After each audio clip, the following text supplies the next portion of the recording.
G'day guys, it's October and the heat is starting to build, and so for me that means my hunting season is drawing to a close. That hunting season started with red deer, moved to fallow, sambar, somewhere in between we did a trip on pigs and goats, and most recently we've returned from the territory. As the hunting starts to fade away, my attention moves from 3006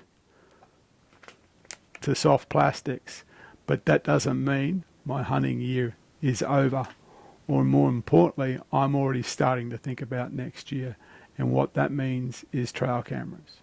So why the trail camera setup? Well, essentially, this will give me the data about deer numbers and deer movement on the blocks while I'm not there. So when I do get there in earnest in March and April next year, I'll know what I'll be looking for, and I'll have certainly a very good idea of their location on the block. To achieve that, I use cameras, and I have two types of cameras. I have these older style, which has a screen on the inside, so you close the unit up like that and mount it like that. I have a newer style that I've gone to over the last couple of years, which has the viewing camera in the front of the unit.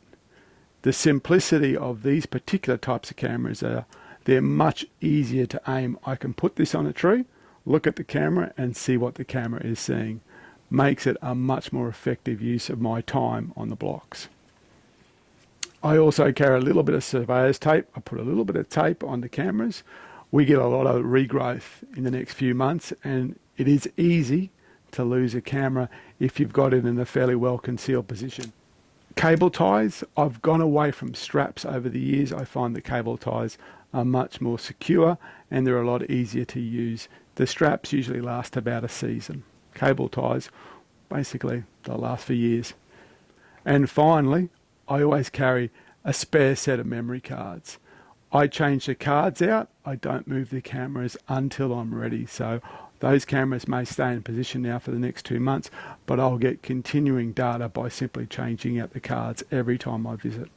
Now you may be asking yourself, why all the effort? Well, simply for that reason there.